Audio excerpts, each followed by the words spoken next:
Morning friends, నేను మీ సాయి మహేష్ని మాట్లాడుతున్నాను. ముందుగా మా ఛానల్ సబ్స్క్రైబ్ చేసి లైక్ చేసి షేర్ చేయండి. అదేవిధంగా ఈరోజు వార్తల్లోని ముఖ్యాంశాలు తెలుసుకుందాం. ఆంధ్రజ్యోతి దినపత్రిక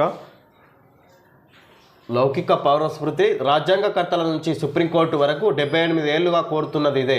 ఒక దేశం ఒకే ఎన్నిక నేటి అవసరం. బంగ్లా హిందువులపై భారతీయుల్లో కలత, మహిళలపై అఘాయిత్యాలు బాధిస్తున్నాయి. స్వాతంత్ర దినోత్సవ సందేశంలో ప్రధాని మోడీ విధంగా లౌకిక పౌరస్మృతి అవసరం దేశంలో అన్నట్టుగా చెప్పుకొచ్చారు. ఇక్కడ ఏకకాలంలో ఒకటేసారి అన్ని ఎన్నికలు కావాలి దేశంలో అన్నట్టుగా చెప్పుకొచ్చారు ప్రధానమంత్రి నరేంద్ర మోడీ. స్వాతంత్ర దినోత్సవం సందర్భంగా ఇక్కడ నిన్న ఆయన సందేశం ఇవ్వడం జరిగింది. ఢిల్లీలోని ఎర్రకోటపై ఇక్కడ జాతీయ పతాకాన్ని ఎగురవేసిన అనంతరం ఇక్కడ ఆయన సందేశం ఇచ్చినట్టుగా చెప్పుకోవచ్చు. ఇక్కడ బంగ్లాదేశ్లో ఇక్కడ స్వేచ్ఛ స్వాతంత్రం వాటికి సంబంధించి శాంతి సంబంధించి ఇక్కడ అక్కడ కొరవడిన సందర్భంగా ఇక్కడ మన భారతదేశ గొప్పతనం తెలియజేస్తుంది అన్నట్టుగా చెప్పుకోవచ్చు. ఇక్కడ బంగ్లా హిందువులపై భారతీయుల్లో కలత అన్నట్టుగా ఇక్కడ మహిళలపై అఘాయిత్యాలు బాధిస్తున్నాయి. స్వాతంత్ర దినోత్సవ సందర్భంలో ప్రధాని మోడీ సందేశాన్ని మాట్లాడినట్టుగా చెప్పుకోవచ్చు. చేసి చూపించాం, 2 లక్షల హామీ నెరవేర్చాం, సిగ్గుంటే రాజీనామా చేయి హరీష్. రుణమాఫీ రైతులు 22 లక్షల మందేనా? 17,869 కోట్లు సరిపోతాయా? మీ రుణమాఫీ పచ్చి అబద్ధం, రైతు ద్రోహమే కాదు దైవ ద్రోహానికి పాల్పడ్డ రేవంత్ హరీష్ రావు. చేసి చూపించాం, 2 లక్షల హామీ నెరవేర్చాం, సిగ్గుంటే రాజీనామా చేయి హరీష్. ఖమ్మం జిల్లా వైరా బహిరంగ సభలో ముఖ్యమంత్రి రేవంత్ రెడ్డి ప్రాజెక్టులపై ఎక్కడైనా చర్చకు మేము సిద్ధం, మరి మీరు కేటీఆర్ కేసీఆర్ హరీష్లలో ఎవరొస్తారు? గోదావరి కృష్ణా నీళ్లలో రాష్ట్రాన్ని సస్యశ్యామలం చేస్తాం, 4.5 లక్షల ఇందిరమ్మ ఇళ్ల నిర్మాణాన్ని త్వరలో ప్రారంభిస్తాం, ప్రజలు అండగా నిలిస్తే బీఆర్ఎస్ బీజేపీని బొంద పెడతాం. ఖమ్మం జిల్లా వైరా బహిరంగ సభలో సీఎం రేవంత్ రెడ్డి. భద్రాద్రి జిల్లా పూసుగూడెంలో సీతారామ ప్రారంభం పాల్గొన్న బట్టి విక్రమార్క, తుమ్మల ఉత్తమ్ పొంగులేటి. విధంగా సీఎం రేవంత్ రెడ్డి ఖమ్మం జిల్లాలోని వైరా బహిరంగ సభలో పాల్గొని మాట్లాడడం జరిగింది. ఇక్కడ విధంగా ఇక్కడ ఇచ్చిన మాట నిలబెట్టుకున్నాం అని రైతు రుణమాఫీకి సంబంధించి ఇక్కడ చెప్పుకొచ్చారు. ఈ విధంగా ఇక్కడ అదేవిధంగా సీఎం రేవంత్ రెడ్డి వైరా బహిరంగ సభలో మాట్లాడడం జరిగింది. ఇక్కడ కృష్ణా గోదావరి నీళ్లను రాష్ట్రానికి సస్యశ్యామలంగా చేస్తామన్నట్టుగా చెప్పుకోవచ్చు. రాష్ట్రాన్ని సస్యశ్యామలం చేస్తారంటే గోదావరి కృష్ణా నీళ్లతో అని సీఎం రేవంత్ రెడ్డి చెప్పుకొచ్చారు. అదేవిధంగా 4.5 లక్షల ఇందిరమ్మ ఇండ్లను కూడా త్వరలో ప్రారంభిస్తామన్నట్టుగా చెప్పుకొచ్చారు ఇక్కడ సీఎం రేవంత్ రెడ్డి. ఖమ్మం జిల్లా వైరా బహిరంగ సభలో సీఎం రేవంత్ రెడ్డి ప్రజలకు అండగా నిలిస్తే బీఆర్ఎస్ బీజేపీని బొంద పెడతామన్నట్టుగా చెప్పుకొచ్చారు. ఇక్కడ ఈ సందర్భంగా భద్రాద్రి జిల్లా పూసుగూడెంలో సీతారామ ప్రాజెక్టు ప్రారంభం చేశారు. ఇక్కడ సందర్భంగా పాల్గొన్న బట్టి విక్రమార్క, తుమ్మల ఉత్తమ్ కుమార్ రెడ్డి, పొంగులేటి శ్రీనివాసరెడ్డి. రుణమాఫీతో తెలంగాణలో రైతులు రుణ విముక్తులై స్వేచ్ఛా వాయువులు పీలుస్తున్నారు. లోక్సభ ఎన్నికల సమయంలో ఖమ్మం జిల్లా గడ్డపై నుంచి ఆగస్టు 15 నాటికి 2 లక్షల రుణమాఫీ చేసి తీరు చూపుతామని మేము చెబితే చేయలేరని మాజీ మంత్రి హరీష్ రావు సవాల్ చేసిండు.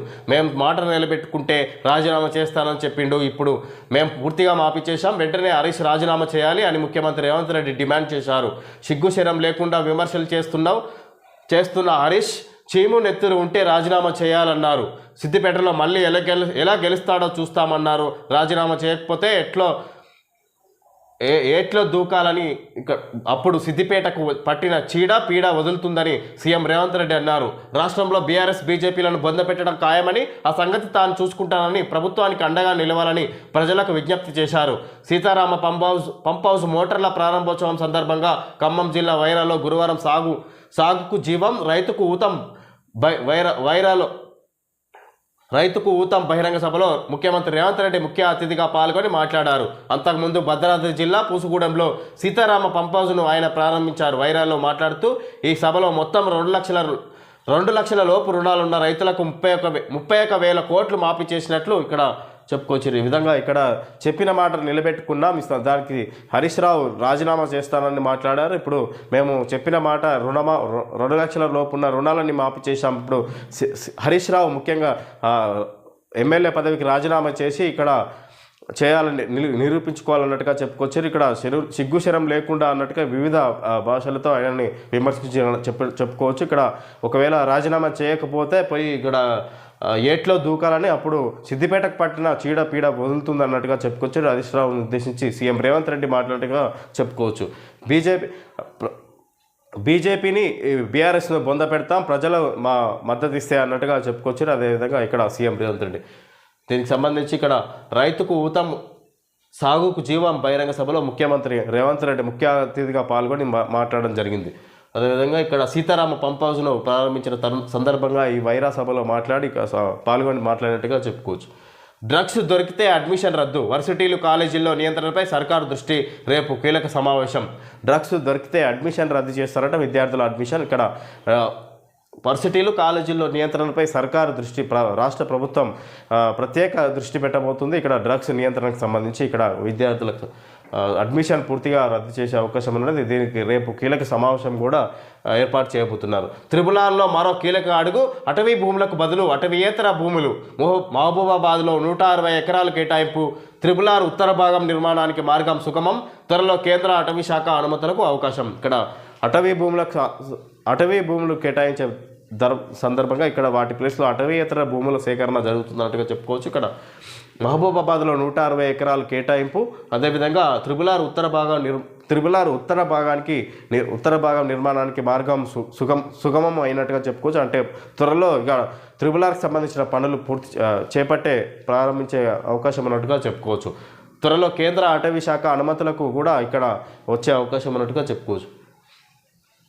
ఒక్క అడుగు కూడా వేయలేక ఇబ్బంది పడేవాడిని, అమృత్ నోని ఆర్థోప్లేస్ వాడిన తర్వాత బ్యాక్ పెయిన్ అనేదే లేకుండా పోయింది.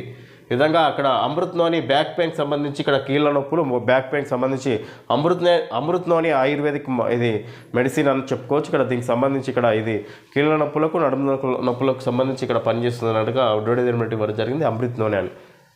Jose Alukkas a tradition of fine jewellery, 60 సంవత్సరాల సంతోషాన్ని అందరం కలిసి వేడుక చేసుకుందాం రండి అన్నట్టుగా 60 సంవత్సరాల సందర్భంగా జోస్ అలుకాస్ వారు ఇక్కడ అడ్వర్టైజ్మెంట్ ఇవ్వడం జరిగింది. ఇక్కడ 60 సంవత్సరాలు ముగించుకున్న సందర్భంగా మెగా ఆఫర్స్ కూడా ఇక్కడ 6 కార్లు, వీక్లీ బహుమతులు, గృహోపకరణాలు, బంగారు నాణేలు, ఉచిత బహుమతి ప్రతి కొనుగోలుపై అన్నట్టుగా 6 కోట్ల విలువైన బహుమతులు ఇవ్వడం జరుగుతుంది కొనుగోలుపై అన్నట్టుగా చెప్పుకోవచ్చు. జోస్ అలుకాస్ అడ్వర్టైజ్మెంట్ ఇవ్వడం జరిగింది. ఓకే ఫ్రెండ్స్, ఈరోజు వార్తలోని ముఖ్యాంశాలు తెలియజేయడం జరిగింది. Thank you friends.